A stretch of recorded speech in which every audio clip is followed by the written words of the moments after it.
Um discurso sobre as ciências, Boaventura de Souza Santos. Este texto é uma versão ampliada da oração de sapiência proferida na abertura solene das aulas na Universidade de Coimbra, no ano letivo de 1875-1986. Boaventura Santos é um português formado em Direito, com mestrado e doutorado também em Direito. Ele ainda está vivo, ele tem 70 anos e um dos seus projetos principais é o Projeto Alice, que ele tenta estudar um pouco sobre a história e a origem da ciência num viés extra-eurocentrismo. Então, vamos à obra. Estamos há 15 anos do final do século XX. Vivemos num tempo atônito que, ao debruçar-se sobre si próprio, descobre que os seus pés são um cruzamento de sombras. Sombras que vêm do passado, que ora pensamos já não sermos, ora pensamos não termos ainda deixado de ser. Sombras que vêm do futuro, que pensamos já sermos, ora pensamos nunca virmos a ser.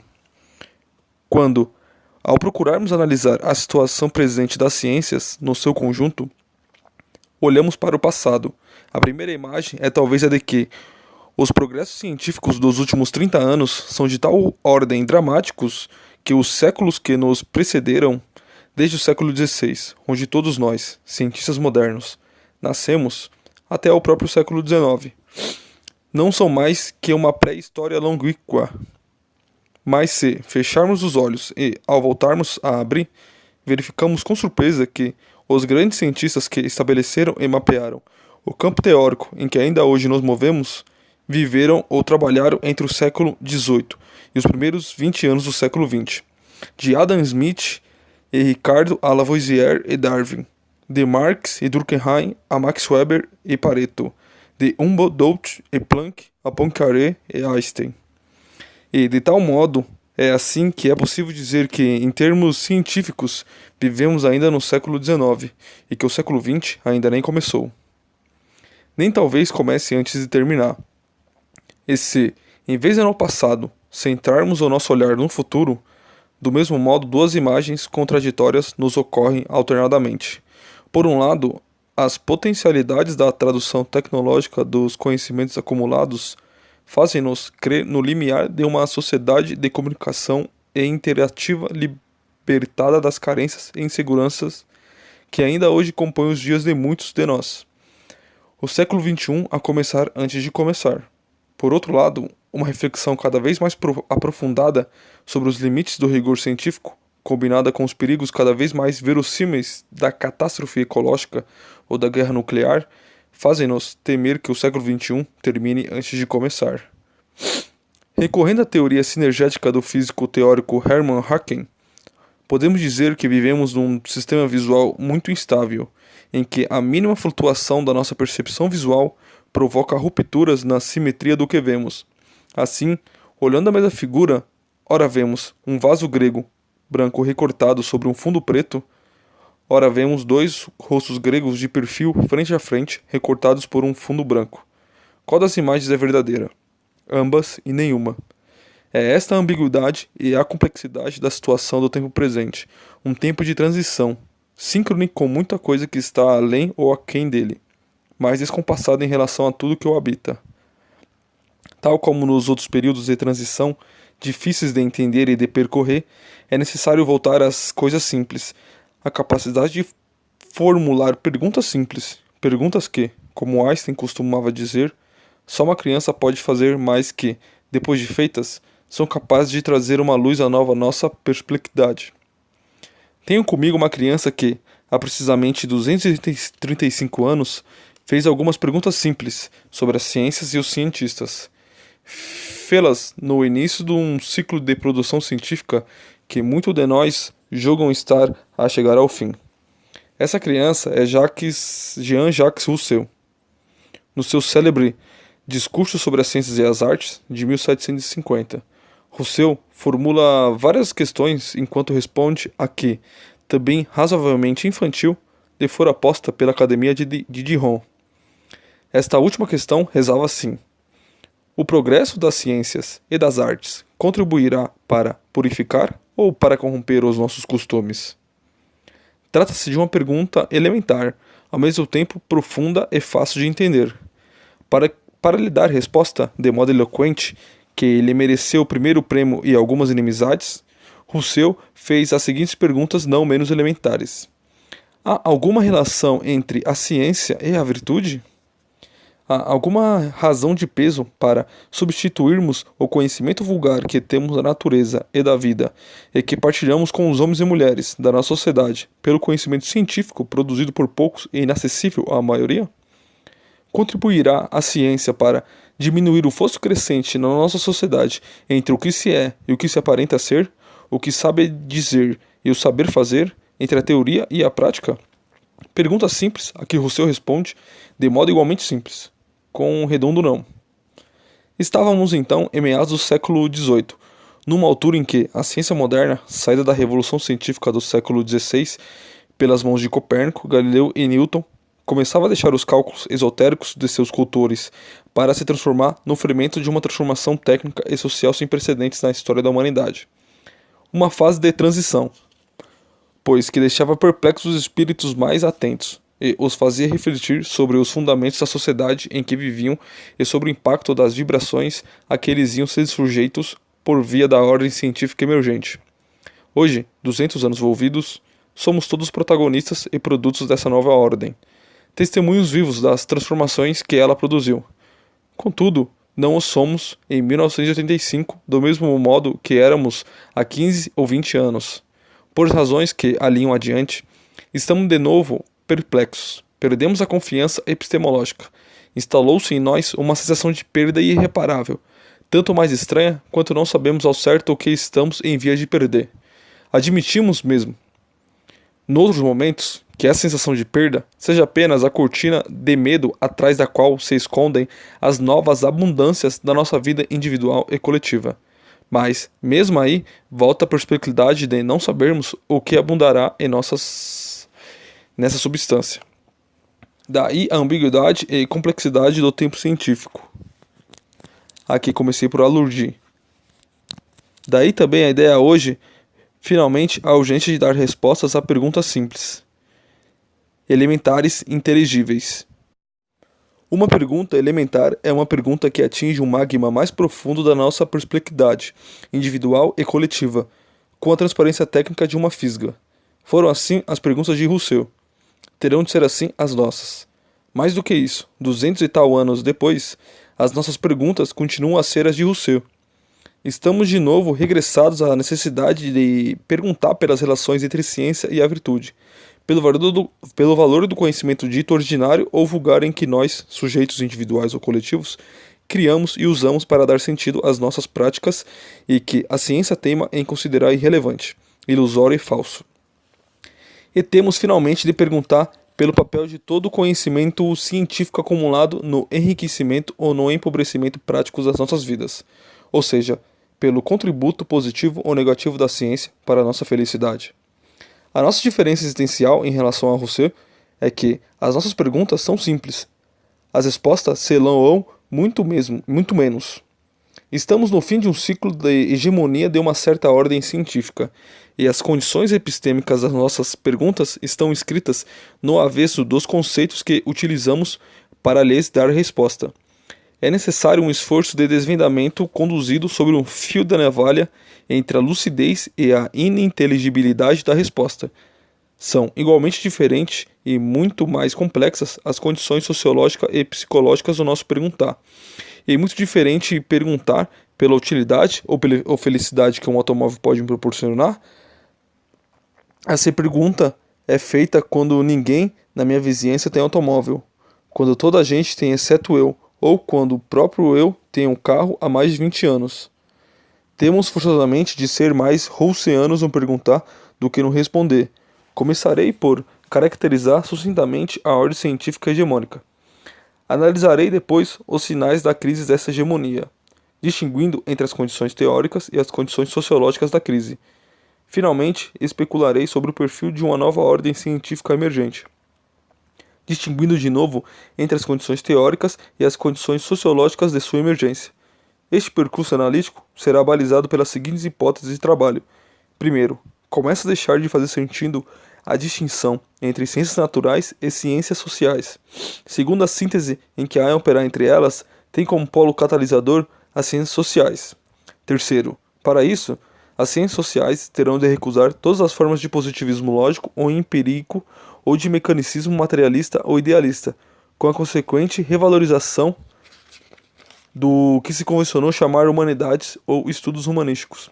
Quarto, esta síntese não visa uma ciência unificada, nem sequer uma teoria geral, mas tão só um conjunto de galerias temáticas onde convergem linhas de água que até agora concebemos como objetos teóricos estanques.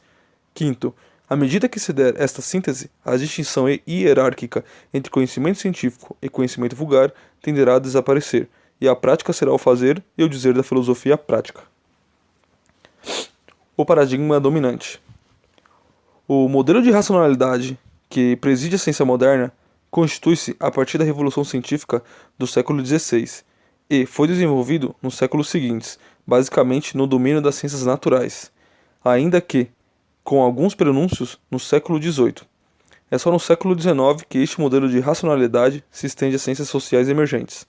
A partir de então, pode-se falar de um modelo global de racionalidade científica, que admite variedade interna, mas que se distingue e se defende por via de fronteiras ostensivas e ostensivamente policiadas, de duas formas de conhecimento não científico, e portanto irracional, potencialmente perturbadoras e intrusas, o senso comum e as chamadas humanidades ou estudos humanísticos, em que se incluíam, entre outros, os estudos históricos, filológicos, jurídicos, literários, filosóficos e teológicos. Sendo um modelo global, a nova racionalidade científica é também um modelo totalitário, na medida em que nega o caráter racional a todas as formas de conhecimento que se não pautarem pelos seus princípios epistemológicos e pelas suas regras metodológicas. É esta a sua característica fundamental e a que melhor simboliza a ruptura do novo paradigma científico com o que os precedem. Esta está consubstanciada com crescente definição na teoria heliocêntrica do movimento dos planetas de Copérnico, na lei de Kepler sobre as órbitas do planeta, na lei de Galileu sobre a queda dos corpos e na grande síntese da ordem cósmica de Newton e finalmente na consciência filosófica que lhe conferem Bacon e sobretudo Descartes. Essa preocupação em testemunhar uma ruptura fundante que possibilita uma e só uma forma de conhecimento verdadeiro está bem patente na atitude mental dos protagonistas, no seu espanto perante as próprias descobertas e a extrema e ao mesmo tempo serena arrogância com que se medem com que os seus contemporâneos. Para citar apenas dois exemplos, Kepler escreve em seu livro sobre a harmonia do mundo, publicado em 1619, a propósito das harmonias naturais que descobrira nos movimentos celestiais. Perdoai-me, mas estou feliz. Se vos zangastes, eu perseverarei. O meu livro pode esperar muitos séculos pelo seu leitor, mas mesmo Deus teve de esperar 6.000 anos por aqueles que pudessem contemplar o seu trabalho. Por outro lado, Descartes, nessa maravilhosa autobiografia espiritual que é O Discurso do Método, e a que voltarei mais tarde, diz, referindo-se ao método por si encontrado: porque já colhi dele tais frutos que, embora no juízo que faço de mim próprio procure sempre inclinar-me mais para o lado da desconfiança do que para da presunção, e, embora olhando com o olhar de filósofo as diversas ações e empreendimentos de todos os homens, não haja quase nenhuma que não me pareça vã e inútil, não deixo de receber uma extrema satisfação com o progresso que julgo ter feito em busca da verdade e de conceber tais esperanças para o futuro que, se entre as ocupações dos homens, puramente homens, alguma há que seja solidamente boa e importante, ouso crer que é aquela que escolhi. Para compreender esta confiança epistemológica, é necessário descrever, ainda que sucintamente, os principais traços do novo paradigma científico, cientes de que o que os separa do saber aristotélico e medieval ainda dominante não é apenas nem tanto uma melhor observação dos fatos, como sobretudo uma nova visão do mundo e da vida. Os protagonistas do novo paradigma conduzem uma luta apaixonada contra todas as formas de dogmatismo e de autoridade. O caso de Galileu é particularmente exemplar, e é ainda Descartes que afirma: Eu não podia escolher ninguém cuja as opiniões me parecessem dever ser preferidas às dos outros, e encontrava-me como que obrigado a procurar conduzir-me a mim próprio. Essa nova visão do mundo e da vida reconduz-se a duas distinções fundamentais, entre conhecimento científico e conhecimento do senso comum, por um lado, e entre natureza e pessoa humana, por outro. Ao contrário da ciência aristotélica, a ciência moderna desconfia sistematicamente das evidências da nossa experiência imediata. Tais evidências, que estão na base do conhecimento vulgar, são ilusórias, como bem salienta Einstein no prefácio ao diálogo sobre os grandes sistemas do mundo. Galileu esforça-se denodadamente por demonstrar que a hipótese dos movimentos de rotação e de translação da Terra não é refutada pelo fato de não observarmos qualquer efeito mecânico desses movimentos, ou seja, pelo fato que a Terra nos pareça parada e quieta. Por outro lado, é total a separação entre a natureza e o ser humano. A natureza é tão só extensão e movimento, é passiva, eterna e irreversível. Mecanismo cujos movimentos se podem desmontar e depois relacionar sob as formas de leis. Não tem qualquer outra qualidade ou dignidade que nos impeça de desvendar os seus mistérios. Desvendamento que não é contemplativo, mas antes ativo, já que visa conhecer a natureza para a dominar e controlar. Como diz Bacon, a ciência fará da pessoa humana o senhor e o possuidor da natureza. Com base nesses pressupostos, o conhecimento científico avança pela observação descomprometida e livre, sistemática e tanto quanto possível rigorosa dos fenômenos naturais. O novo órgão opõe a incerteza da razão e entrega a si mesma a incerteza da experiência ordenada. Ao contrário do que pensa Bacon, a experiência não dispensa teoria prévia. O pensamento dedutivo, ou mesmo a especulação, mas força qualquer deles a não dispensarem, enquanto instância de confirmação última, a observação dos fatos. Galileu só refuta as deduções de Aristóteles na medida em que as acha insustentáveis, e é ainda Einstein quem nos chama a atenção para o fato de os métodos experimentais de Galileu serem tão imperfeitos que só por via de especulações ousadas poderia preencher as lacunas entre os dados empíricos. Basta recordar que não havia medições de tempo inferiores ao segundo. Descartes, por seu turno, vai inequivocamente das ideias para as coisas, e não das coisas para as ideias. Ele estabelece a prioridade da metafísica enquanto fundamento último da ciência. As ideias que apresentam a observação e a experimentação são as ideias claras e simples, a partir das quais se pode ascender a um conhecimento mais profundo e rigoroso da natureza. Essas ideias são as ideias matemáticas. A matemática fornece à ciência moderna não só o instrumento privilegiado de análise, como também a lógica da investigação, como ainda o modelo de representação da própria estrutura da matéria. Para Galileu, o livro da natureza está escrito em caracteres geométricos. E Einstein não pensa de modo diferente. Deste lugar central da matemática, na ciência moderna derivam duas consequências principais. Em primeiro lugar, conhecer significa quantificar. O rigor científico afere-se pelo rigor das medições. As qualidades intrínsecas do objeto são, por assim dizer, desqualificadas, e em seu lugar passam a imperar as quantidades, em que eventualmente se podem traduzir. O que não é quantificável é cientificamente irrelevante. Em segundo lugar, o método científico assenta na redução da complexidade. O mundo é complicado e a mente humana não o pode compreender completamente. Conhecer significa dividir e classificar, para depois poder determinar relações sistemáticas entre o que se separou. Já em Descartes, uma das regras do método consiste precisamente em dividir cada uma das dificuldades em tantas parcelas quanto for possível e requerindo para melhor as resolver. A divisão primordial é a que distingue entre as condições iniciais e leis da natureza. As condições iniciais são o reino da complicação, do acidente, em onde é necessário selecionar as que estabelecem as condições relevantes dos fatos a observar. As leis da natureza são o reino da simplicidade e da regularidade, onde é possível observar e medir com rigor. Essa distinção entre condições iniciais e leis da natureza nada tem de natural, como bem observa Eugene Wigner. É mesmo completamente arbitrária. No entanto, é nela que assenta toda a ciência moderna. A natureza teórica do conhecimento científico decorre dos pressupostos epistemológicos e das regras metodológicas já referidas. É um conhecimento causal, que aspira à formulação de leis, à luz das regularidades observadas com vista a prever o comportamento futuro dos fenômenos. A descoberta das leis da natureza assenta, por um lado, e como já se referiu, no isolamento das condições iniciais relevantes, por exemplo, no caso da queda dos corpos, a posição inicial e a velocidade do corpo em queda. E, por outro lado, no pressuposto de que o resultado se reproduzirá independentemente do lugar e do tempo que se realizam as condições iniciais.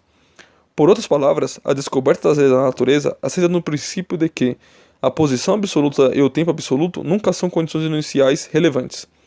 Este princípio é, segundo Wigner, o mais importante teorema da invariância na física clássica. As leis, enquanto categorias de inteligibilidade, repousam num conceito de causalidade escolhido, não arbitrariamente, entre os oferecidos pela física aristotélica. Aristóteles distingue 4 tipos de causa: a causa material, a causa formal, a causa eficiente e a causa final. As leis da ciência moderna são um tipo de causa formal que privilegia o como funciona das coisas, em detrimento de qual o agente ou qual o fim das coisas. É por esta via que o conhecimento científico rompe com o conhecimento do senso comum. É que, enquanto no senso comum, e portanto no conhecimento prático em que ele se traduz, a causa e a intenção convivem sem problemas, na ciência a determinação da causa formal obtém-se com a expulsão da intenção. É este tipo de causa formal que permite prever e, portanto, intervir no real, e que, em última instância, permite à ciência moderna responder a perguntas sobre os fundamentos do seu rigor e da sua verdade com o elenco dos seus êxitos na manipulação e na transformação do real. Um conhecimento baseado na formulação de leis tem como pressuposto metateórico a ideia de ordem e de estabilidade do mundo, a ideia de que o passado se repete no futuro. Segundo a mecânica newtoniana, o mundo da matéria é uma máquina, cuja as operações se podem determinar exatamente por meio de leis físicas e matemáticas, o mundo estático e eterno, a flutuar num espaço vazio, um mundo que o racionalismo cartesiano torna cognoscível por via de sua decomposição nos elementos que o constituem. Essa ideia do mundo máquina é de tal modo poderosa que se vai transformar na grande hipótese universal da época moderna, o mecanicismo. Pode parecer surpreendente e até paradoxal que uma forma de conhecimento assente numa tal visão do mundo tenha vindo a constituir um dos pilares da ideia de progresso que ganha corpo no pensamento europeu a partir do século XVIII, e que é o grande sinal intelectual da ascensão da burguesia. Mas a verdade é que a ordem e a estabilidade do mundo são a pré-condição da transformação tecnológica do real.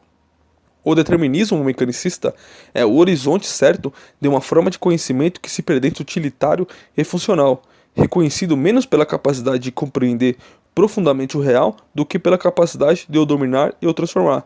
No plano social, é esse também o horizonte cognitivo mais adequado aos interesses da burguesia ascendente que via na sociedade em que começava a dominar o estágio final da evolução da humanidade, o estado positivo de Comte, a sociedade industrial de Spencer, a solidariedade orgânica de Durkheim.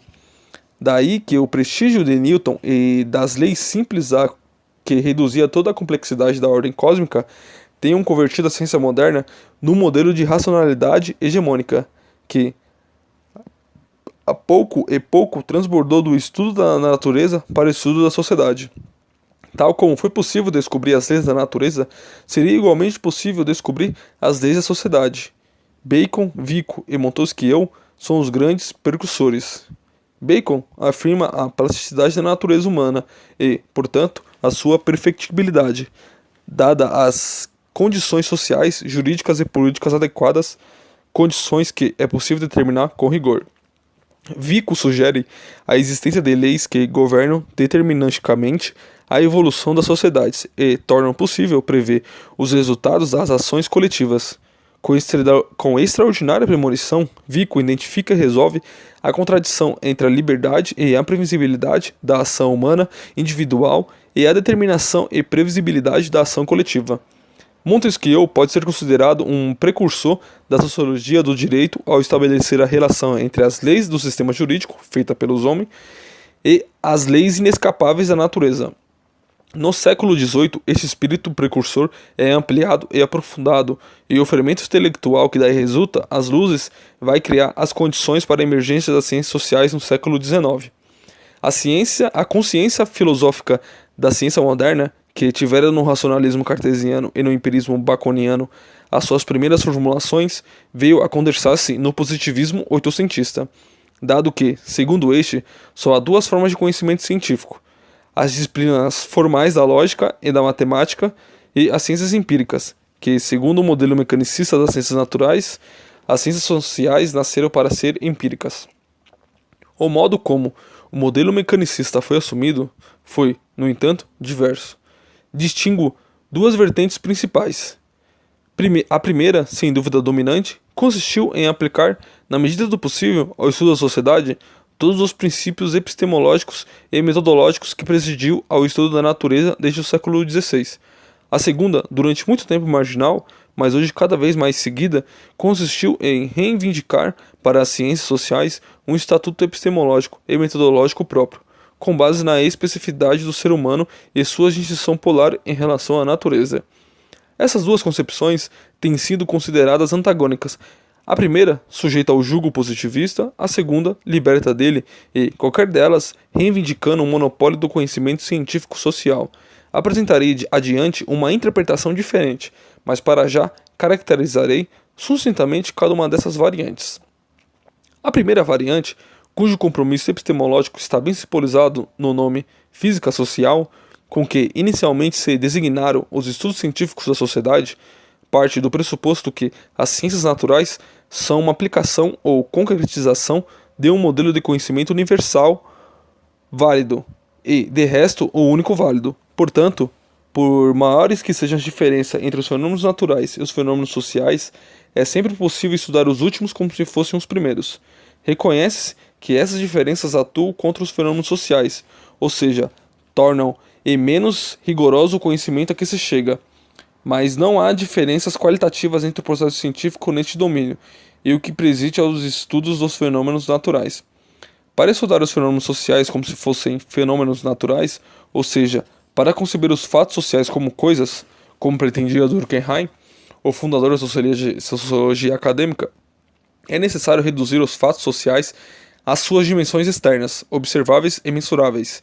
As causas do aumento da taxa de suicídio na Europa do virado século não são procuradas nos motivos invocados pelos suicidas e deixados em cartas, como é costume, mas antes, a partir da verificação de irregularidades em função de condições tais como o sexo, o estado civil, a existência de filhos ou não, a religião dos suicidas.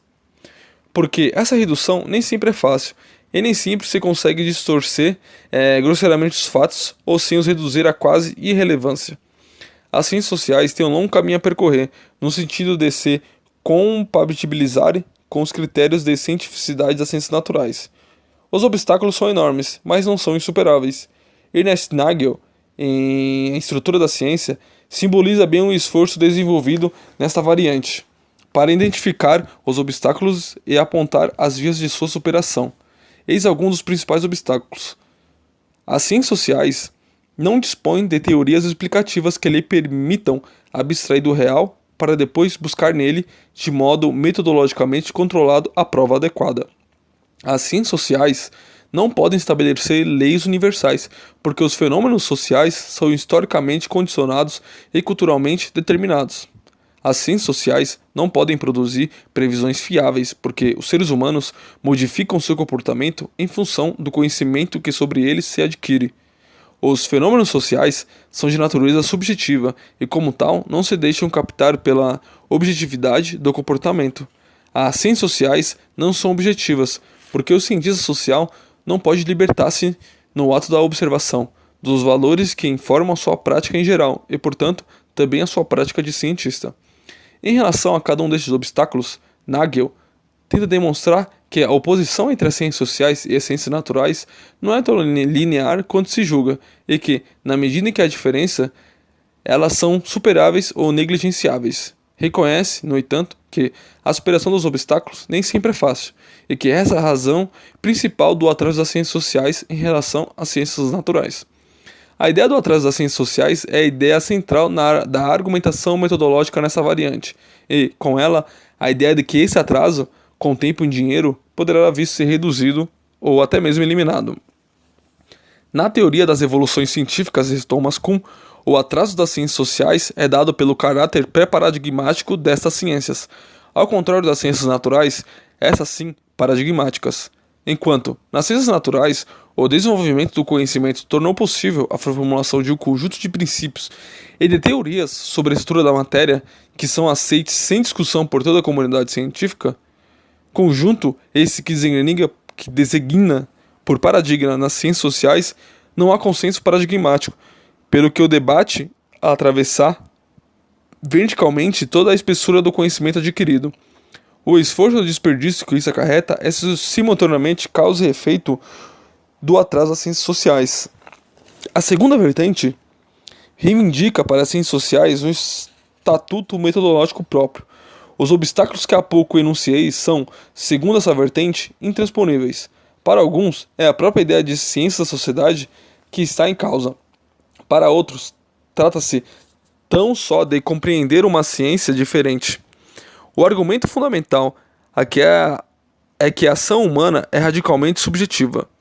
O comportamento humano, ao contrário dos fenômenos naturais, não pode ser descrito e muito menos explicado com base nas suas características exteriores e objetiváveis, uma vez que o mesmo ato externo pode corresponder a sentidos de ação muito diferentes. A ciência social será sempre uma ciência subjetiva e não objetiva, como as ciências naturais.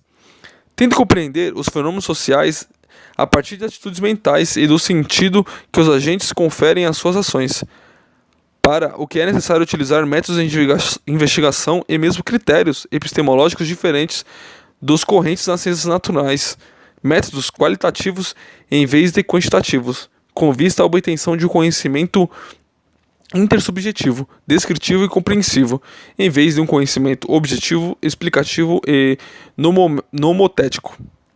Esta concepção de ciência social reconhece-se numa postura antipositivista e assenta na tradição filosófica da fenomenologia, e nela convergem diferentes variantes, desde as mais moderadas, como a de Max Weber, até as mais extremistas, como a de Peter Winch.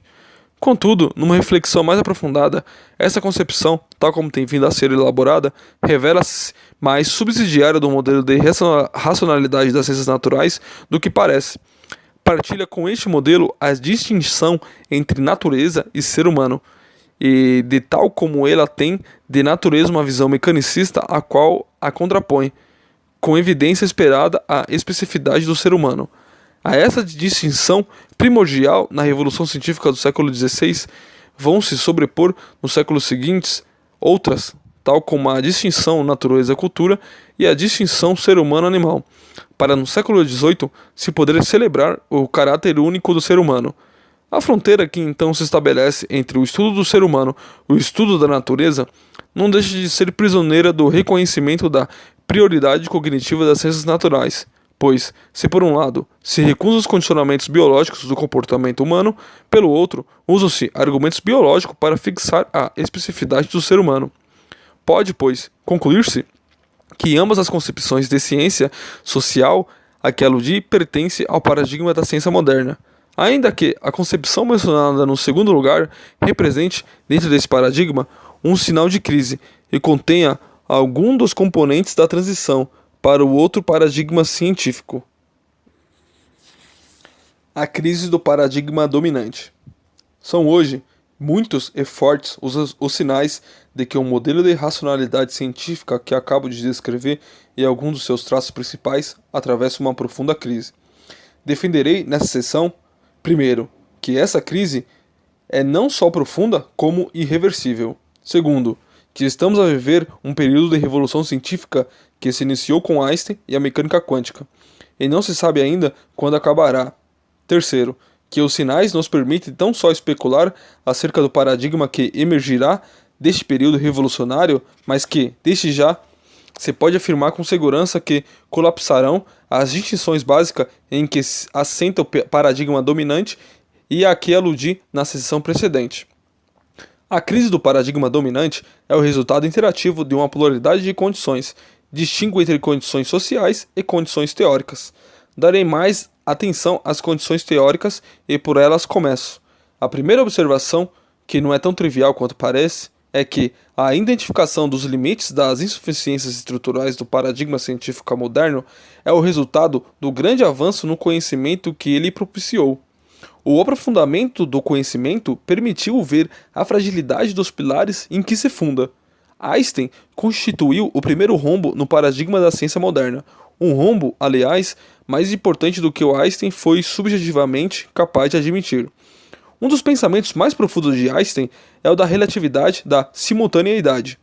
Einstein distingue entre a simultaneidade de acontecimentos presentes no mesmo lugar e a simultaneidade de acontecimentos distantes, em particular de acontecimentos separados por distâncias astronômicas.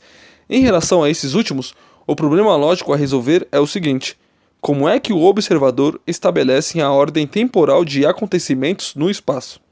Certamente por medições da velocidade da luz, partindo do pressuposto, que é fundamental à teoria de Einstein, que não há na natureza velocidade superior à da luz. No entanto, ao medir a velocidade numa direção única, de A a B, por exemplo, Einstein defronta-se com um círculo vicioso.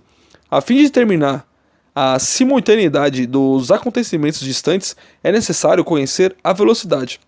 Mas para medir a velocidade, é necessário conhecer a simultaneidade dos acontecimentos. Com um golpe de gênio, Einstein rompe com este círculo, demonstrando que a simultaneidade de acontecimentos distantes não pode ser verificada, como tão só ser definida. É, portanto, arbitrária, e daí que, como salienta Reichenbach, quando fazemos medições, não podemos ter contradições nos resultados, uma vez que estes nos devolverão a simultaneidade que nós introduzimos por definição no sistema de medição. Essa teoria veio revolucionar as nossas concepções de espaço e de tempo. Não havendo simultaneidade universal, o tempo e o espaço absolutos de Newton deixam de existir. Dois acontecimentos simultâneos num sistema de referência não são simultâneos no outro sistema de referência. As leis da física e da geometria assentam em medições locais. Os instrumentos de medida, sejam relógios ou metros, não têm magnitudes independentes.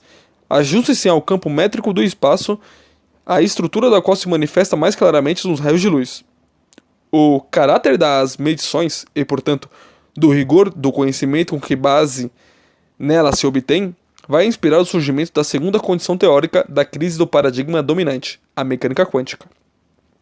Se Einstein relativizou o rigor das leis de Newton no domínio da astrofísica, a mecânica quântica fê-lo no domínio da microfísica.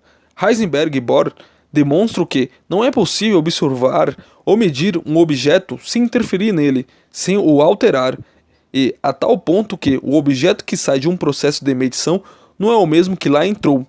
Como ilustra Wigner, a medição da curvatura do espaço, causada por uma partícula, não pode ser levada a cabo sem criar novos campos que são bilhões de vezes maiores que o campo sob investigação. A ideia de que não conhecemos do real senão o que nele introduzimos, ou seja, que não conhecemos do real senão a nossa intervenção nele, está bem expressa no princípio da incerteza de Heisenberg. Não se podem reduzir simultaneamente os erros da medição da velocidade e da posição das partículas. O que for feito para reduzir o erro de uma das medições aumenta o erro da outra. Este princípio é, portanto, a demonstração da interferência estrutural do sujeito no objeto observado e tem implicações de vulto. Por um lado, sendo estruturalmente limitado o rigor de nosso conhecimento, só podemos aspirar a resultados aproximados e por isso as leis da física são tão só probabilística. Por outro lado, a hipótese do determinismo mecanicista é inviabilizada, uma vez que a totalidade do real não se reduz à soma das partes e que a dividimos para observar e medir. Por último, a distinção sujeito-objeto é muito mais complexa do que a primeira. A proposta pode parecer. A distinção perde os seus contornos dicotômicos e assume a forma de contínuo. O rigor da medição posto em causa pela mecânica quântica será ainda mais profundamente abalado se questionar o rigor do veículo formal em que a medição é expressa, ou seja, o rigor da matemática. É isso o que sucede com as investigações de Gödel, e que, por essa razão, consideram a serem a terceira condição da crise do paradigma dominante. O teorema da incompletude ou do não completamento e os teoremas sobre a impossibilidade, em certas circunstâncias, de encontrar dentro de um dado sistema formal a prova de sua consistência, vieram a mostrar que, mesmo seguindo à risca as regras da lógica matemática, é possível formular proposições indecidíveis, proposições que, se não podem demonstrar nem refutar, sendo que uma dessas proposições é precisamente a que postula o caráter não contraditório do sistema. Se as leis da natureza fundamentam o seu rigor no rigor das formalizações matemáticas em que se expressam, as investigações de Gödel vêm demonstrar que o rigor da matemática carece ele próprio de fundamento. A partir daqui, é possível não só questionar o rigor da matemática, como também redefini-lo enquanto forma de rigor que se opõe a outras formas de rigor alternativo, uma forma de rigor cujas condições de êxito na ciência moderna não podem continuar a ser concebidas como naturais e óbvias. A própria filosofia da matemática, sobretudo a que incide sobre a experiência matemática, tem vindo a problematizar criativamente estes temas e reconhece hoje o rigor matemático, como qualquer outra forma de rigor, assenta num critério de seletividade e que, como tal, tem um lado construtivo e um lado destrutivo. A quarta condição teórica da crise do paradigma newtoniano é constituída pelos avanços do conhecimento nos domínios da microfísica, da química e da biologia nos últimos 20 anos. A título de exemplo, menciono as investigações do físico-químico Ilya Prigogine. A teoria das estruturas dissipativas e o princípio da ordem através de flutuações estabelecem que, em sistemas abertos, ou seja, em sistemas que funcionam nas margens da estabilidade, a evolução explica-se por flutuações de energia, em que, em determinados momentos, nunca inteiramente previsíveis, desencadeiam espontaneamente reações que, por via de mecanismos não lineares, pressionam o sistema para além de um limite máximo de instabilidade e o conduzem a um novo estado macroscópico. Essa transformação irreversível e termodinâmica é o resultado da interação de processos microscópicos segundo uma lógica de auto-organização numa situação de não equilíbrio. A situação de bifurcação, ou seja, o ponto crítico em que a mínima flutuação de energia pode conduzir a um novo estado, representa a potencialidade do sistema em ser atraído para um novo estado de menor entropia. Deste modo, a irreversibilidade nos sistemas abertos significa que estes são produtos da sua história. A importância dessa teoria está na nova concepção da matéria e da natureza que propõe, uma concepção dificilmente compaginável com a que herdamos da física clássica. Em vez da eternidade, a história. Em vez do determinismo, a imprevisibilidade. Em vez do mecanicismo, a interpenetração, a espontaneidade e a auto-organização. Em vez da reversibilidade, a irreversibilidade e a evolução. Em vez da ordem, a desordem. Em vez da necessidade, a criatividade e o acidente. A teoria de Prigogine recupera, inclusivamente, conceitos aristotélicos tais como os conceitos de potencialidade e virtualidade, que a revolução científica do século XVI parecia ter atirado definitivamente para o lixo da história. Mas a importância maior dessa teoria está em que ela não é um fenômeno isolado, faz parte de um movimento convergente pujante, sobretudo a partir da última década, que atravessa as várias ciências da natureza e até as ciências sociais. Um movimento de vocação transdisciplinar que antes que designa por paradigma da auto-organização e que tem aflorações, entre outras, na teoria de Prigogine, na sinergética de Haken, no conceito de hiperciclo e na teoria da origem da vida de Huygens, no conceito de autopoieses de Maturana e Varela, na teoria das catástrofes de Thom, na teoria da evolução de Jantes, na teoria da ordem implicada de David Bohm ou na teoria da matriz S de Geoffrey Shee, e na filosofia de Bootstrap que lhe subjaz. Este movimento científico e as demais inovações teóricas que atrás defini como outras tantas condições teóricas da crise do paradigma dominante têm vindo a propiciar uma profunda reflexão epistemológica sobre o conhecimento científico, uma reflexão de tal modo rica e diversificada que, melhor do que qualquer outra circunstância, caracteriza exemplarmente a situação intelectual do tempo presente. Essa reflexão apresenta duas facetas sociológicas importantes. Em primeiro lugar, a reflexão é levada a cabo predominantemente pelos próprios cientistas, por cientistas que adquiriram uma competência e interesses filosóficos para problematizar a sua prática científica. Não é arriscado dizer que nunca houve tantos cientistas filósofos como atualmente, e isso não se deve a uma evolução arbitrária do interesse intelectual.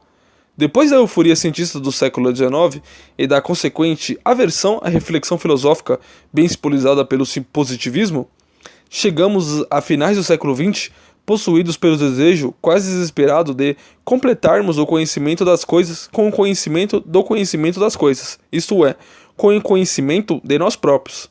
A segunda faceta dessa reflexão é que ela abrange questões que antes eram deixadas aos sociólogos. A análise das condições sociais, dos contextos culturais, dos modelos organizacionais das investigações científicas, antes acantonada no campo separado e estancada da sociologia da ciência, passou a ocupar um lugar de papel de relevo na reflexão epistemológica. Do conteúdo dessa reflexão, respigarei a título ilustrativo alguns dos temas principais. Em primeiro lugar, são questionados o conceito de lei e o conceito de causalidade que ele está associado. A formulação das leis da natureza funda-se na ideia de que os fenômenos observados independem de tudo exceto um conjunto razoavelmente pequeno de condições, as condições iniciais, cuja interferência é observada e medida. Essa ideia, reconhece-se hoje, obriga a separações grosseiras entre os fenômenos, separação que, aliás, são sempre provisórias e precárias, uma vez que a verificação da não interferência de certos fatores é sempre produto de um conhecimento imperfeito, por mais perfeito que seja. As leis têm assim um caráter probabilístico, aproximativo e provisório, bem expresso no princípio da falsificabilidade de Popper. Mas, acima de tudo, a simplicidade das leis constitui uma simplificação arbitrária da realidade, que nos confina a um horizonte mínimo, para além do qual os conhecimentos da natureza, provavelmente mais ricos e com mais interesse humano, ficam por conhecer. Na biologia, onde as interações entre fenômenos e formas de auto-organização entre totalidades não mecânicas são mais visíveis, mas também nas demais ciências, a noção de lei tem vindo a ser parcial e sucessivamente substituída pelas noções de sistema, de estrutura, de modelo e, por último, pela noção de progresso, de processo.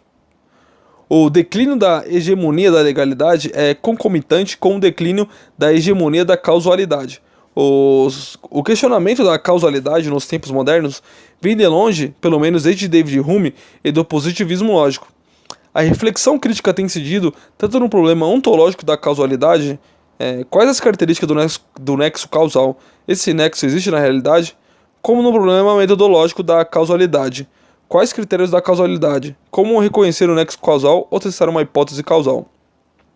Hoje, a relativização do conceito de causa parte sobretudo do reconhecimento de que o lugar central que ela tem ocupado na ciência moderna se explica menos por razões ontológicas ou metodológicas do que por razões pragmáticas. O conceito de causalidade adequa-se bem a uma ciência que visa intervir no real e que mede o seu êxito pelo âmbito dessa intervenção. Afinal, causa é tudo aquilo sobre que se pode agir. Mesmo os defensores da causalidade, como Mario Bunge, reconhecem que ela é apenas uma das formas do determinismo e que, por isso, tem um lugar limitado, ainda que insubstituível, no conhecimento científico. A verdade é que, sob a égide da biologia e também da microfísica, o causalismo, enquanto categoria de inteligibilidade do real, tem vindo a perder terreno em favor do finalismo. O segundo grande tema da reflexão epistemológica versa mais sobre o conteúdo do conhecimento científico do que sobre sua forma. Sendo o conhecimento mínimo que fecha as portas a muitos outros saberes sobre o mundo, o conhecimento científico moderno é um conhecimento desencantado e triste, que transforma a natureza num automato, ou, como diz Prigogine, num interlocutor terrivelmente estúpido. Este aviltamento da natureza acaba por alvitar o próprio cientista na medida em que reduz o suposto diálogo experimental ao exercício de uma prepotência sobre a natureza.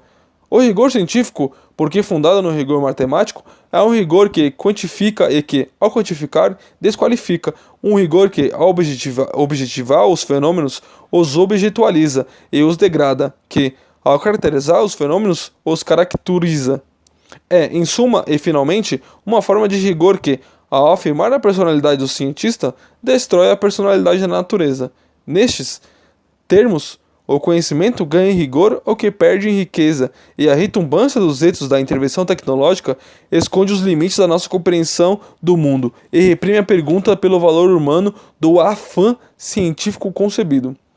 Esta pergunta está, no entanto, inscrita na própria relação sujeito-objeto que preside a ciência moderna, uma relação que interioriza o sujeito à custa da exteriorização do objeto, tornando os estanques incomunicáveis.